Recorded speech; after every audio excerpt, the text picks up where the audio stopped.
guess we're just gonna call it the next installment of the SPS DAOn Hall. We got some special guests this week since we did make a proposal recently to consider doing a partnership with SushiSwap, launching the new bonding protocol. And I know a lot of you guys had questions, and I had some questions too. So like, I actually spent a good bit of time researching this stuff, which I think it's important, right? Like we don't want to jump into anything in crypto without doing some kind of basic level of research. But I gotta say, I really like the message these guys have. I like the concept of creating more sustainable, just initiatives in Web3 and DeFi. I've had concerns with I guess what we could call what we call liquidity mining for a while. And it was really interesting. Like, you guys kind of just presented a possible solution to a problem that I had been thinking on. But without further ado, let me introduce you guys. We've got Taylor and Keith here.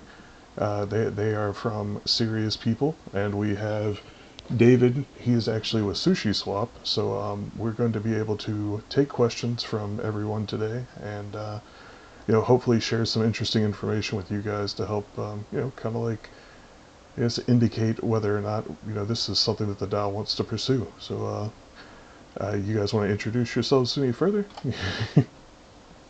Yeah, I'll start. So I'm David. I'm a CIO over at Sushi. I've been with Sushi for a little over a year now, and I've been working with serious people for about 5, 6 months, developing this program, developing the outreach and the infrastructure to make it available. And it should be launching before the end of this month. And so we are excited to kind of expose you guys to it and kind of revolutionize the way that we do not only emissions, but POL and kind of replacing liquidity mining, which we all know is terrible. So I'm excited to present it to you guys and answer your questions.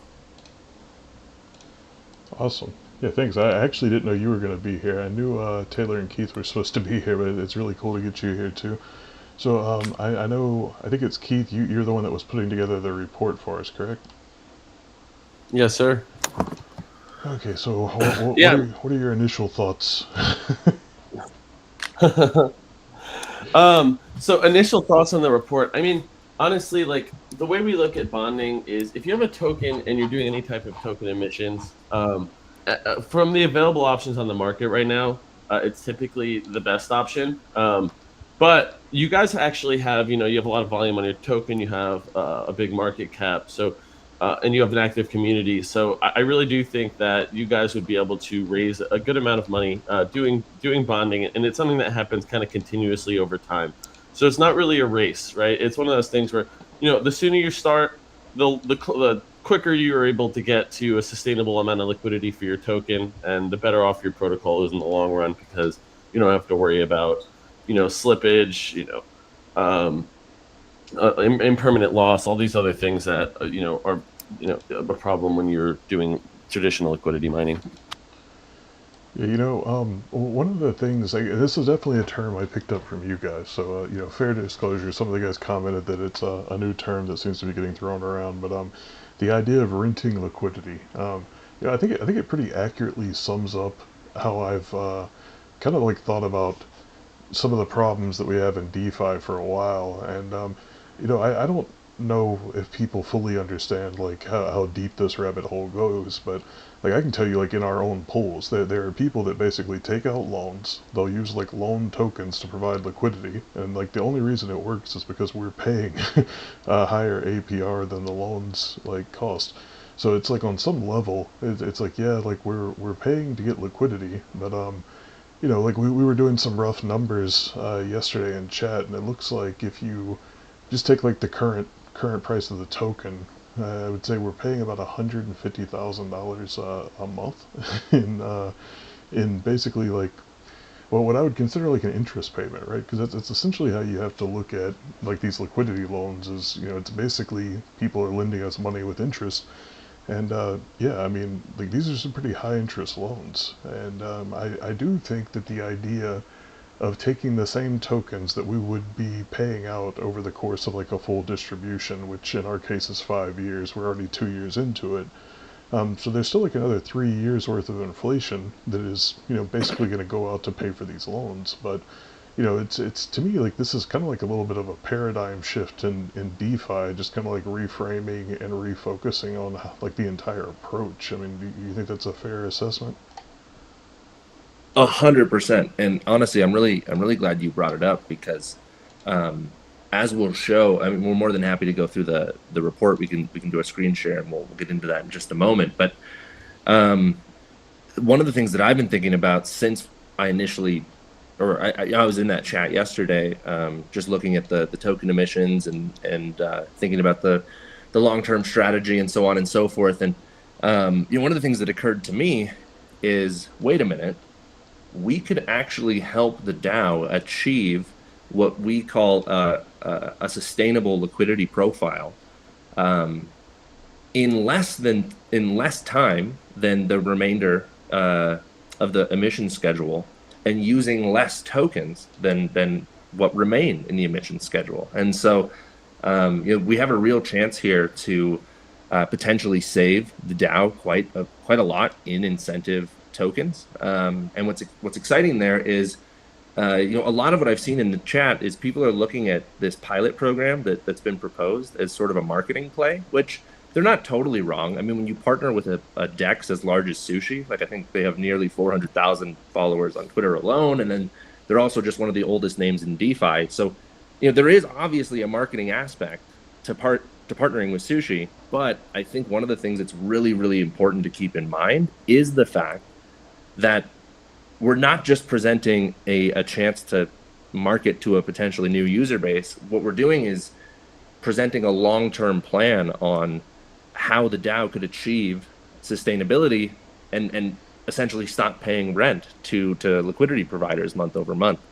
And so, this initial pilot program is just a way to show the efficacy of that long-term plan. If the pilot program doesn't go well, one of the things that we've discussed is how it's a non-punitive program in the sense that, the tokens only go out if the bonds are sold. So in other words, you only emit tokens upon successful completion of a bond sale. So in other words, you benefit upon every single token that's emitted. And if no tokens end up emitted, you just hold on to them. They don't go anywhere, right? Whereas in a farm, like, that's one of the major problems with a farm is as soon as you set one up, tokens start being emitted into circulation. Whether there's $1 stake of LP or $1 million, it doesn't matter. Those tokens are being emitted. And so, that's one of the major differences here is that a farm could be a complete failure in the sense that you get very little liquidity for the amount of money actually spent. Whereas with bonds, that's literally impossible. Because the tokens, like I said, that's just the way that the smart contracts work. And so this pilot program, in my opinion, can be really, really exciting because you get to partner with a DeFi giant like Sushi in the launch of a new liquidity acquisition product, from the people that originally invented liquidity mining in the first place. So it's a real shift, in our opinion, in the DeFi narrative. And we're really, really excited to get as many people on board as possible. So yeah, I'll stop ranting there. See if you have any questions there, Clay. But if not, I'll pass it over to Keith to talk a little bit more about what that actual long-term plan looks like. Yeah, for sure. Let's see. We did just get one question in from the crypto couple. I'd like to know what successes Serious People has had with other dexes. I understand it's a new idea on SushiSwap.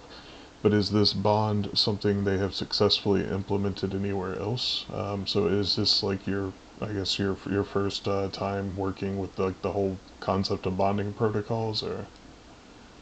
Really good question. No, this is not our first rodeo, for lack of a better term. The team at Serious People. So I myself am a co-founder, as is Keith, as is our CEO, Ian, who unfortunately couldn't make it to this particular call. But we've all worked together for quite some time now. Before Serious People was ever even a concept, the three of us all worked together at a protocol that was once known as ApeSwap. We were on their business development team, as well as token analytics and engineering teams. And we essentially built a bonding product kind of from the ground up while we were working as contractors with that particular organization. And then, eventually that ended up, we accrued enough experience and expertise through that, as well as a collaboration with Bond Protocol, who is a spin-off of the original Olympus DAO team who invented DeFi bonds in the first place. So between collaborating with Bond Protocol, as well as, our years of experience building up a bonding program at ApeSwap itself, we've seen, in my opinion, pretty tremendous success. And one of the things that we do like to point to is the bonding product that we were in charge of. We were in charge of it during a bear market, when everything was going down. And despite the fact that everything was going down, we were still able to see an average return for our partners of 87 to 90% on every single bond sale that we did.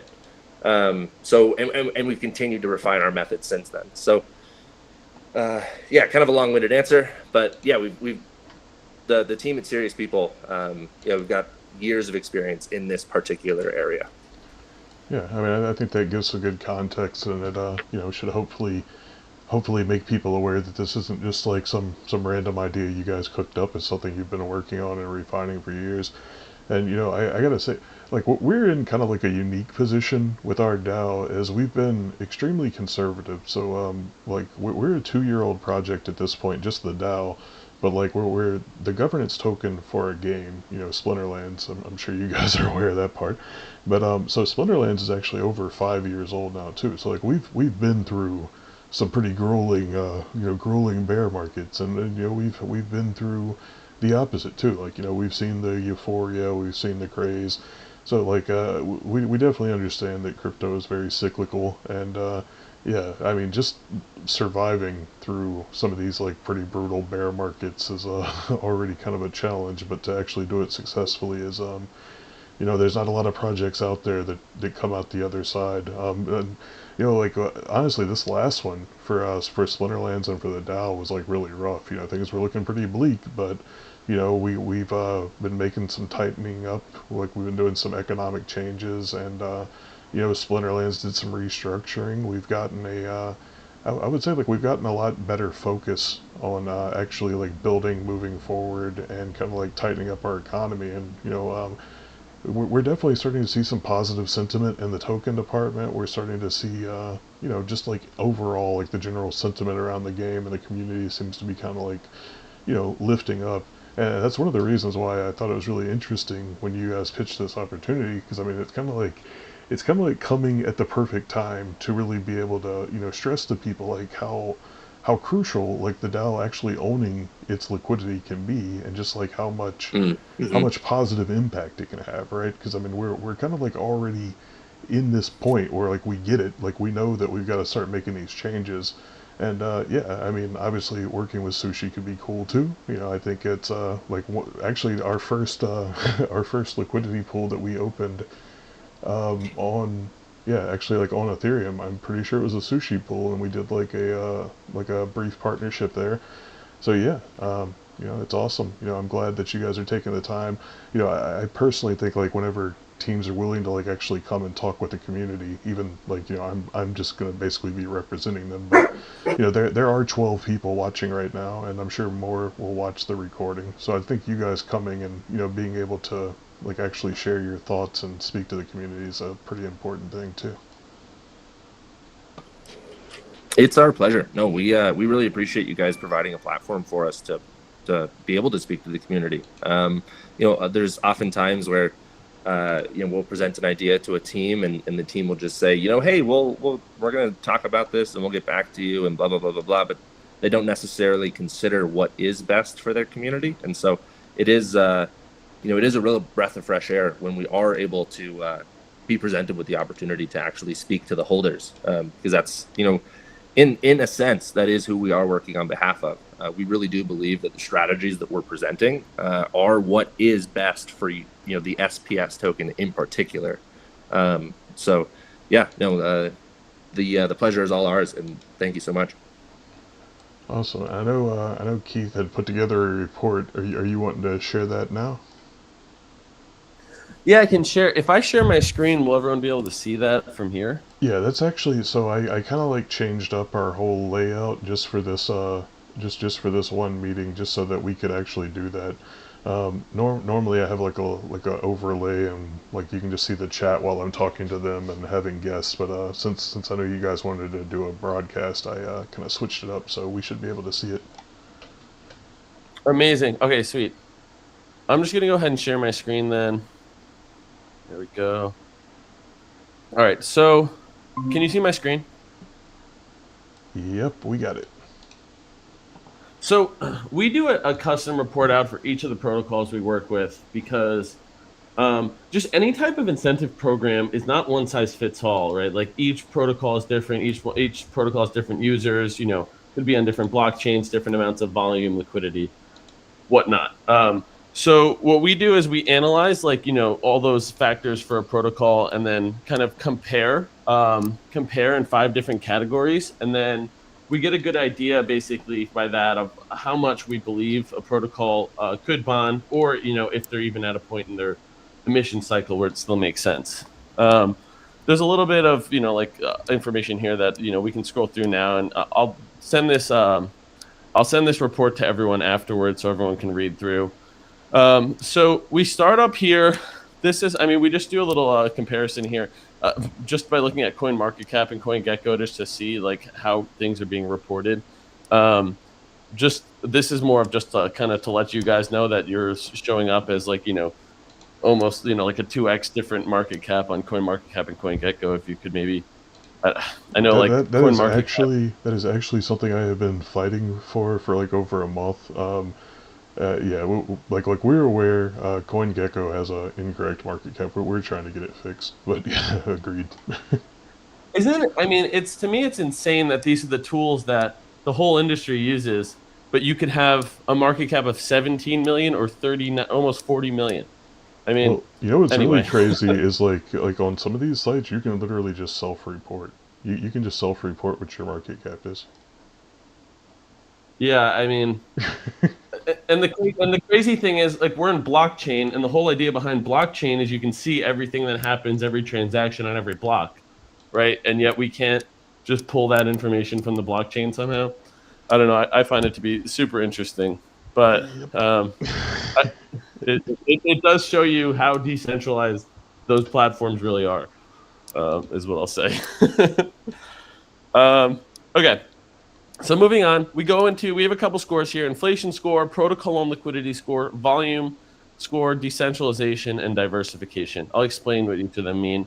But if you guys want to review this doc afterwards, there's a drop down for each of these sections that will explain in more detail how we got that calculation, why we're looking at that, and just pretty much any information you could need. Hey, Keith, quick question: Is there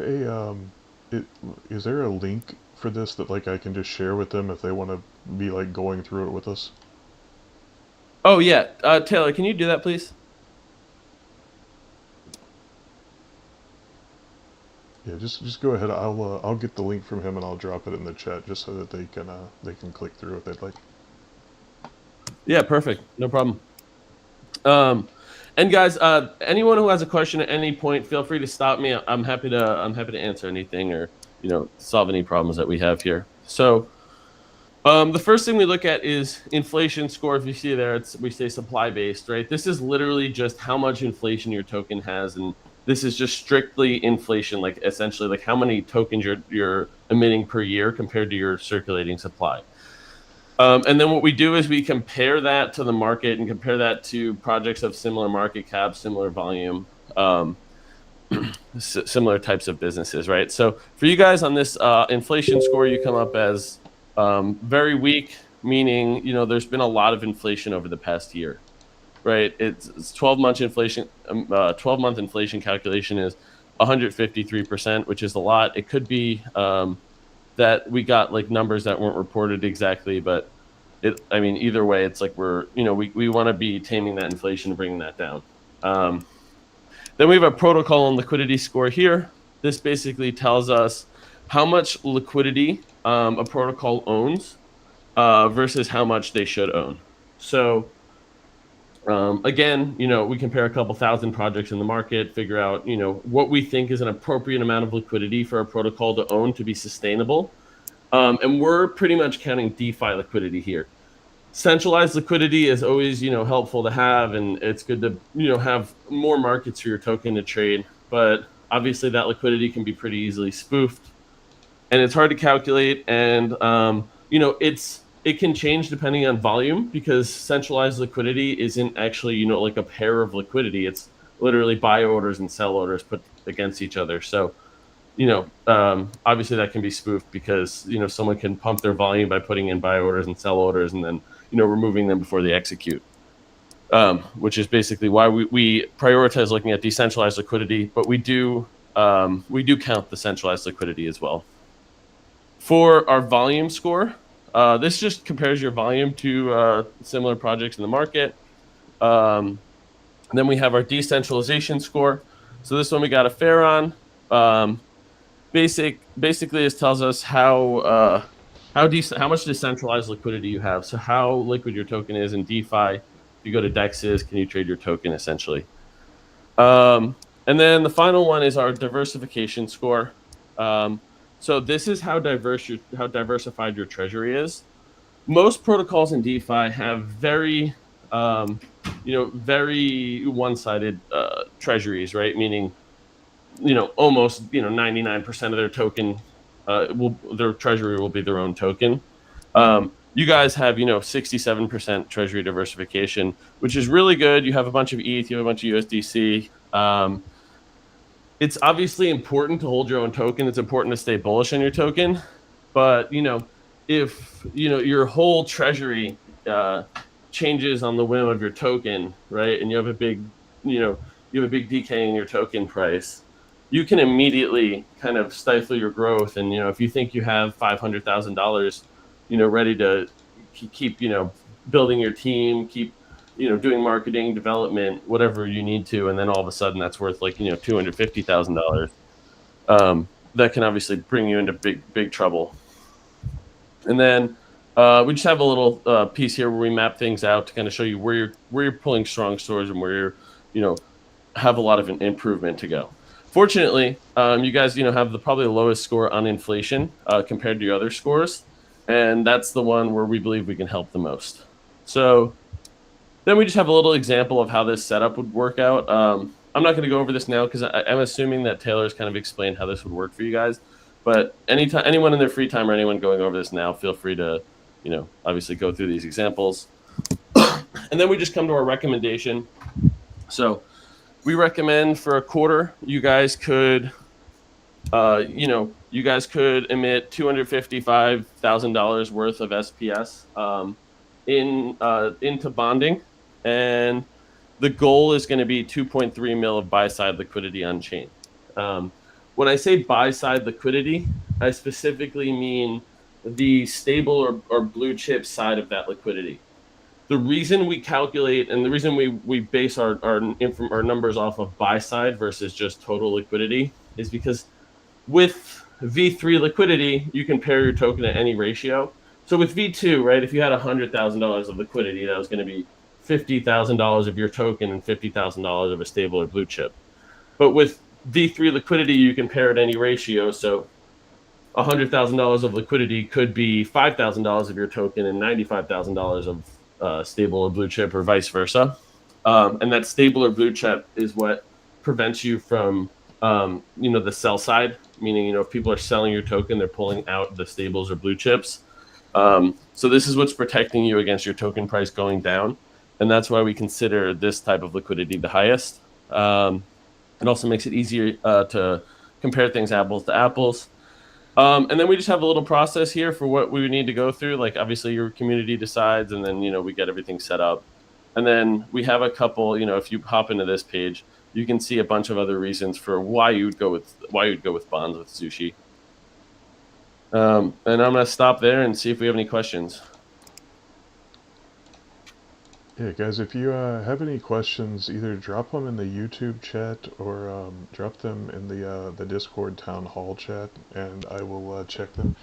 I definitely think it's definitely an interesting read. it's pretty deep analysis. I mean, I would say that the scores seem pretty fair to me. We definitely need to work on our token inflation. Part of the way like this whole thing was designed is essentially we're meant to emit all of our tokens over a 3-year period, and then I mean a 5-year period, and then it's just done. Like there's no more token inflation, which definitely means that there is a a crazy 5-year period there where token inflation is pretty rampant. But yeah, like one of the things that I think has already come out of this process is we're getting the conversation started. We're kind of like getting people to reframe their mind around how liquidity should work in DeFi. And yeah, I mean, like I said, it's funny because it's like in my mind I was kind of like thinking through things, and one of the things that I kept coming to was that we could like our DAO is sitting on quite a bit of just like liquid assets, and one of the things in my mind was that having our DAO take over some of the liquidity pools to cut out some of that inflation made a lot of sense, especially whenever you consider that we could basically turn what is currently like a net expense when we're just kind of printing tokens into actual revenue generation. And then after talking with you guys, the whole idea of bonding just it seems like a much smarter approach to the same inflationary tokens, right? Like if you're going to give away X number of tokens a year to rent liquidity, like you could make the same deal where you sell X number of tokens a year and you just own the liquidity. And that way, when we get to the end of this like 5-year run where all of our inflation's gone, like the SPS tokens done being distributed and we have to be self-sufficient, um, like all of those tokens are essentially either working in our favor as a DAO or they are out on the market, that other people earned. And I feel like that whole concept of basically renting liquidity for 5 years and then at the end of it you own nothing. It's like it's kind of daunting, right? Because I mean, it definitely feels like on some level it's like the sword of Damocles hanging over your head. Yeah, I'll just to give like a top-down perspective, and it's really rare to have a program that is beneficial to all the different participants to a token like this, right? So like there's three main categories that we kind of focus on. One's the DAO, one is the actual users, and the third one is the transient, the people you're renting from, and those are the yield farmers. So this bonding into POL directly benefits all three categories. And to have something like that, that it's super beneficial, that makes emissions based on demand, that provides POL for the DAO that's long term, that can help you guys sustain forever, as well as having a nice platform for usability for the tokens for the actual participants. That combination is super powerful. And then you throw in the fact that you're still attractive to yield farmers because of the bonding discount. Where can they get a better yield than what that discount is, especially since they can do it over and over and over again, once their bond is paid out, once they've waited their period and they get their vesting period. They can just do it again over and over again, so it's attractive to everybody, and it's at the same time it's super beneficial forever, right? So it's like this is the replacement in Sushi's eyes. This is the replacement for liquidity mining and for emissions, right? It's the only ROE that's higher than 4 or 5 or 6% like liquidity mining that's out there. It's sustainable, and it really checks all the boxes, and we could go into detail for all three of those categories, but it's just like I just wanted to point it out how super rare and super awesome it is to be able to develop something that really hits every part of the participant market. Yeah, and I guess that kind of like ties into some of the other questions people had. That basically like some people want to know like what is like how do you see Sushi, I guess, selling this? Obviously this is a pretty monumental shift in the approach to DeFi, and like being one of the biggest DeFi platforms in the world. Taking that on. I mean, is this what you see going forward? Like this is the future? Yeah, so we've been working to figure out emissions based on demand for a while, right? We're tired of liquidity mining. I don't even want to think about how much sushi we've given away for nothing, right? The second you stop, they leave immediately. That's what we've seen, and we're just kind of tired of this pump and dump kind of attitude, and we're looking for something for forever, right? So Sushi has been working with serious people for a while now to kind of like nurture this and make it into a product so that they can focus on analytics, they can focus on outreach, and we can focus on what we're good at, which is infrastructure, right? And the thing about Sushi, obviously we're multi-chain's our biggest thing, but we want people's perspective in Sushi to go, we want to always be the multi-chain, DEX or whatever, but we also want to be the innovators. We want to be people that are coming up with the great ideas, and we want to be the place that people go when they want to have a long-term future. Like, we want you to build POL in Sushi, and then Sushi will always be a place where your users can interact, where your users can have a deep liquidity pool, so that they can come in and out of your token, so they can utilize it without, with all the benefits of having a large liquidity pool, right? Your token just becomes more usable like that.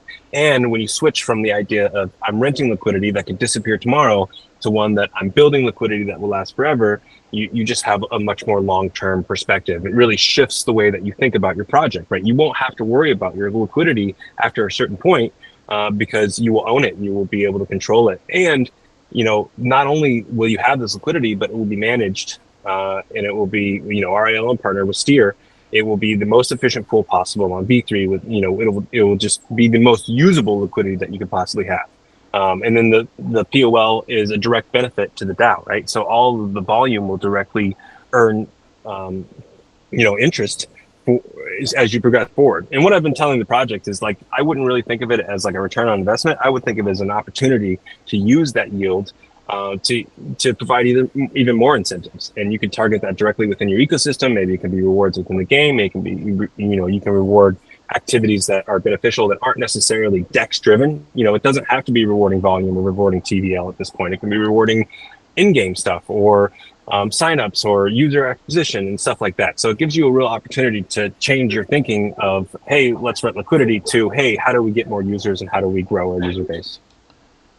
Yeah, I definitely think that, however everything goes, I definitely think that, like, this is important work. I think that, you guys are making some smart moves here, and I definitely think that this is how, long-term DeFi becomes much more sustainable.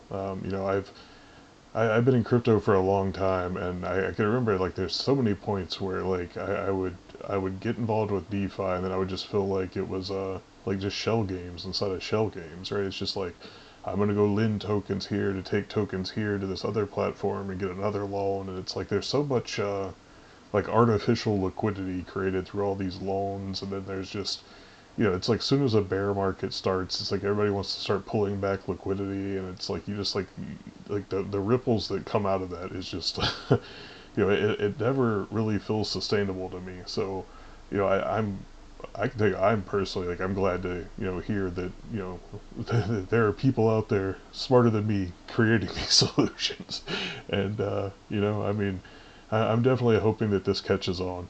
I think it's smart.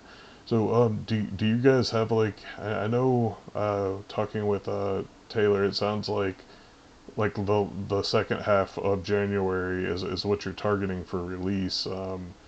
Is like how hard are you guys going to be pushing this? I guess would be a good question for us, because there are a lot of people in our DAO that are kind of like looking at this as just a like a marketing play.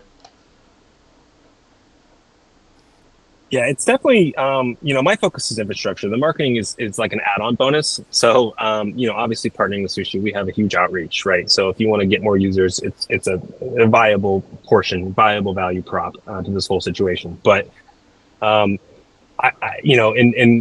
think our date right now is the 22nd for our launch. So we are pushing really hard on this. Our front end's in the release candidate mode. We're doing outreach and signing up more partners. I think another marketing perspective from this is the other groups and projects that are partnering with us in this.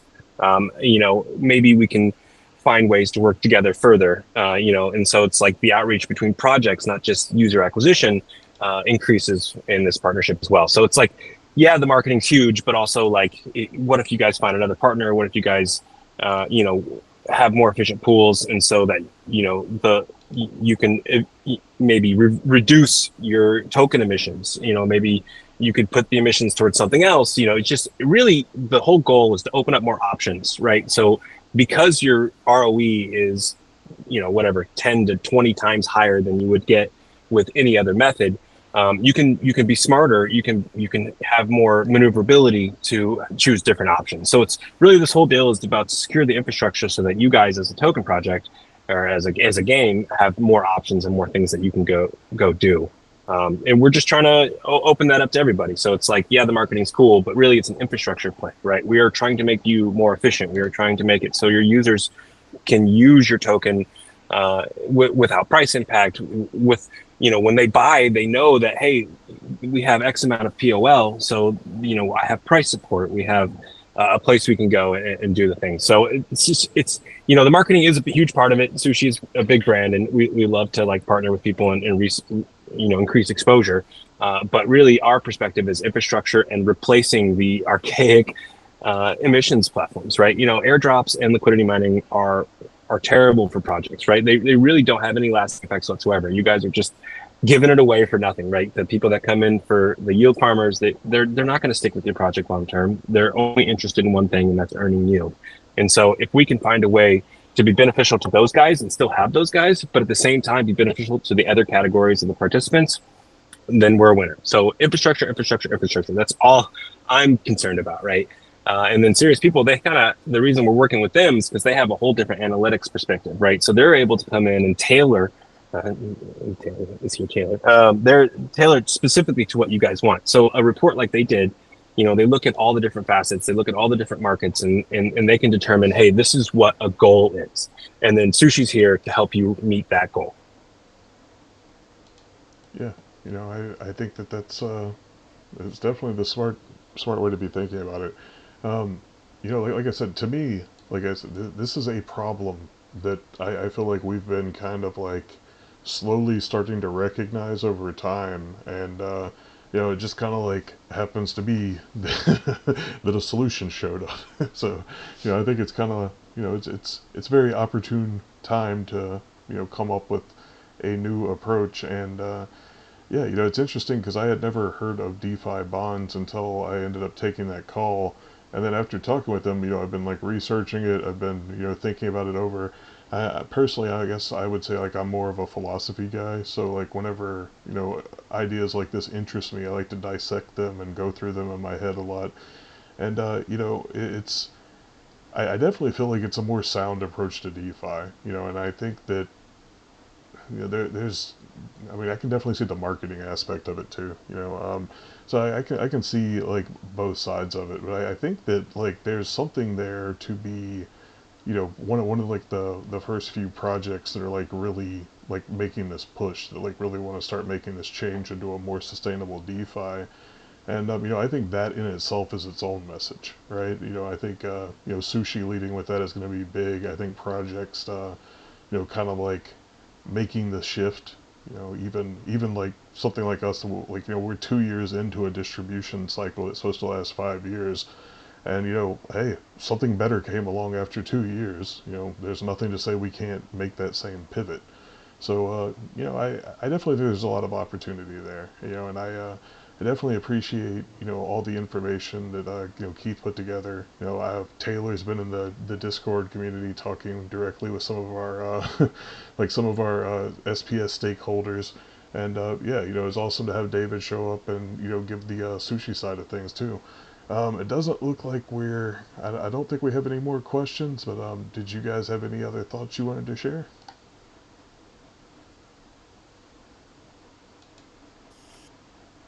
Really, it's just kind of outreach and answering. We're going to still be active in outreach. We'd really love for you guys to be partners with us in this. We do have kind of a long relationship with you guys. I know it hasn't been as fruitful. We haven't expanded as much as we like, but this is our opportunity.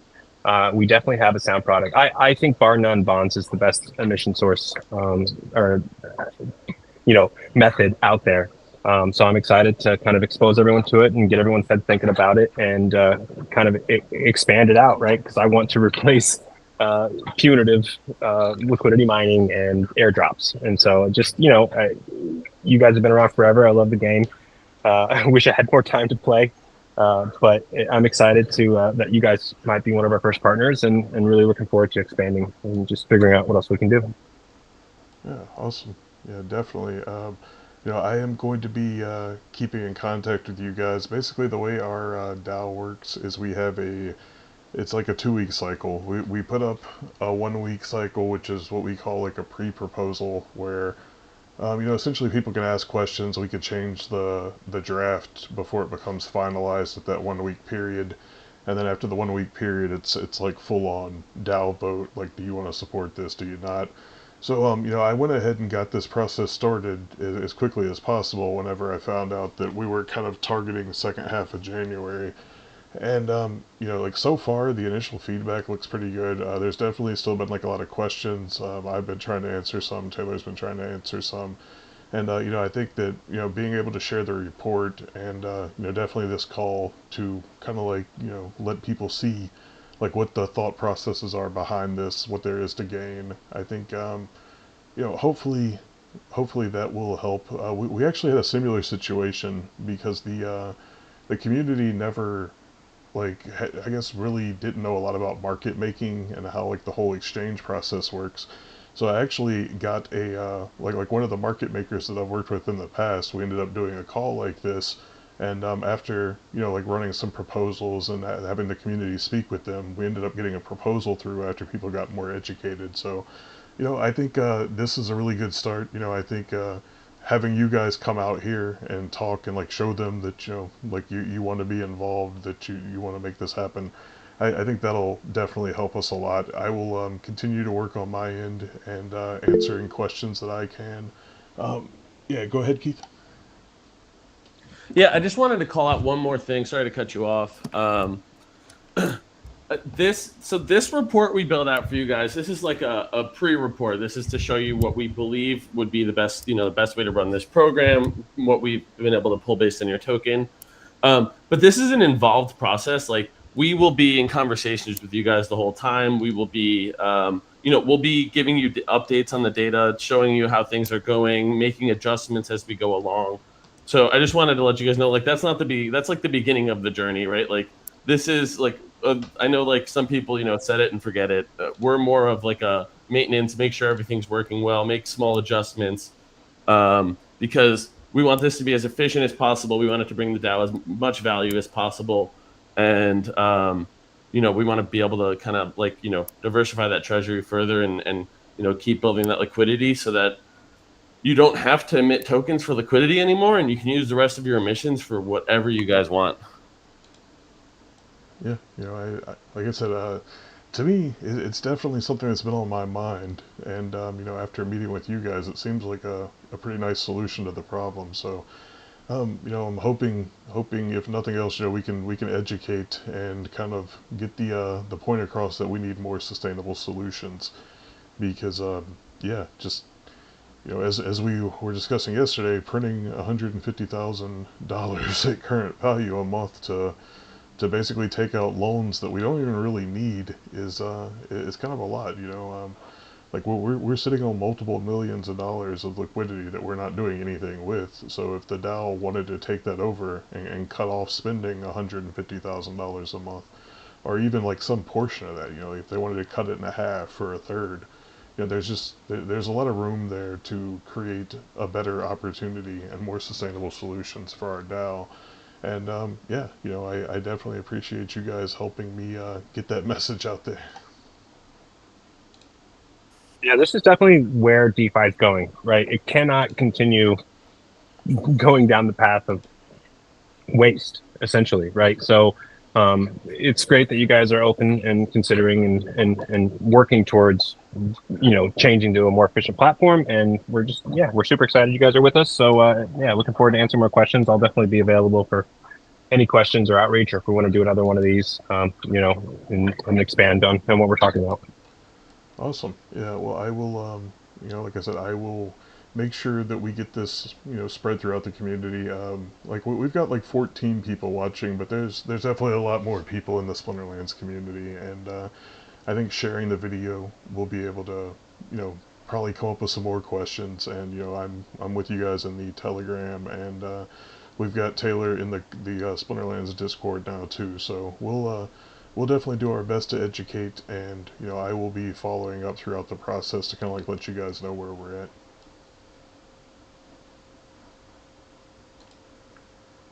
Okay, well, Sounds great, man. Yeah, I'm gonna hop out of the call because I've got to answer a few other DAO related topics today. But yeah, man, I definitely appreciate you guys coming out, and look forward to possibly working together more. Amazing. Thanks, man. Really appreciate it. Awesome. Thanks, guys. Cheers. All right. Thanks, All right, Mike. bye bye. Enjoy. Just 1 second, guys. I'll be right back with you.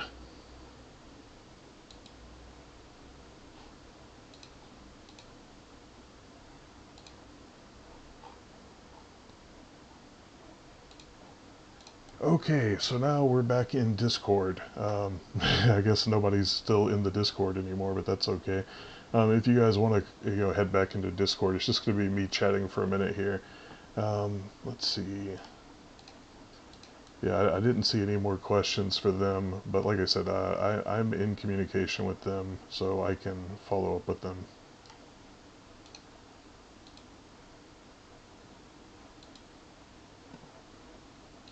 There we go. Okay, so we got our chat back for Discord now.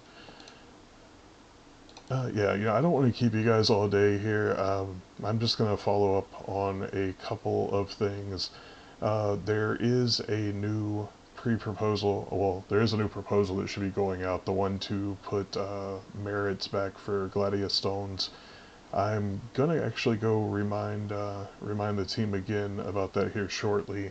One personal, I guess, request from my side is if you guys would please go and check out the pre-proposal that I have out to refine the community proposal process. Um, it's something that it's something that's very important to me personally, and it's something that I've been trying to figure out since I kind of I guess took over this job is a way to like actually have the community proposals that make sense. Discord was always supposed to be a temporary solution. It doesn't work well. There's no stake weighted voting in there. It's too easy to bot. Like I said, it was never an ideal solution, but I was kind of just trying to like make it last until we could find an ideal solution. Um, and I think that the most ideal solution we have there is really to get the team involved and get the actual pre-proposal process on the site. I think that's the only real solution we have because as we can clearly see, like we have some nice third-party tools. Like Peak Monsters has a really great pre-proposal interface. Splex has one too, and it doesn't really matter, right? Because they're these third-party sites, and I feel like the people that do check them are the same people that check them, and then like there's a lot of people that just don't. And one of the pieces of feedback that I keep getting is people saying they are unaware or they don't know how to get involved. They don't know where these pre-proposals are, and then they feel like they're not invited to the pre-proposals in Discord, so it's like they're not even getting a say. So yeah, I would really like to switch up how we're doing things. And I think tournaments are going to be a good example of that. So just to kind of like set the stage a little bit and give you guys like an idea of what I'm thinking. My goal with tournaments is probably going to be to put out like maybe 4 proposals that are essentially different format options, like some with alpha, some with alpha beta. Um, one that's like it seems to be a popular request just to have like a current set, modern and wild, and then I might go ahead and just like run Mondroid's proposal too. My initial feedback was that one wasn't going to be successful, but again, like Discord is very flawed, so maybe it'll have more legs. So the goal would be to run these pre-proposals, and essentially, like the DAO isn't going to pay for them unless they get enough support to go to the full proposal phase, which is one of the reasons why I'm like pretty adamant that we need to get the team involved so that we can get pre-proposals on site and we can get more involvement early, and people don't feel like they're being ambushed with this information afterwards. So that's my goal. We get some new clear guidelines in place. We kind of like change up the structure of how like basically paying for these things works from the DAO. And then it'll basically, it's not multiple choice, which I would really like, but it's as close to multiple choice as we can get. And what I'll do is I'll structure the proposals to where the 4 of them are tied together, right? Like there will be a disclaimer at the top that like whichever of these 4 proposals, assuming any of them get enough to actually pass and go to a full proposal, and pass a 2/3 majority. Whichever one gets the most support will be the one that is essentially chosen. So it's gonna take me a little bit of finessing and coming up with the right terminology, but I think we can do it. And yeah, I'm interested to see what we can do. I think that there's a lot of changes coming up, and I'm telling you guys, whether whether we decide to do this proposal or not, where we want to do the bonding with Sushi Swap, I really hope you guys will considering start considering what they're saying. And I know that there's people that feel like this is some kind of like attack on like the people that are doing the liquidity mining, and I get it. There's no easy way around that, because it's gonna feel like that if that's what it feels like to you. But that said, I think we have to think in terms of what is healthiest and gonna be the best long-term option for the DAO. And to me, it's pretty obvious that like we have to do something sustainable, whether it's opening up our own pools, whether that's using that inflation to somehow buy more liquidity for ourselves. Whatever we want to do, I think we need to come up with a game plan, because we're 2/5 of the way through this thing already. And you know, like I said, it's kind of daunting when you think that at current value, we're literally printing $150,000 a month just to rent liquidity pools. You know, people talk about how much money we want to spend on things, but I'm like, I think we need to consider how much money we're already spending on things. So, like I said, if you guys, I would really appreciate it if you would look over and consider supporting my community proposal rework. I would like you guys to start considering some of these like alternatives to liquidity mining, whether you want to support this proposal or not. I will probably be making some liquidity pool adjustment proposals in the future either way. So yeah, guys, I'm not seeing any questions, but let me double check.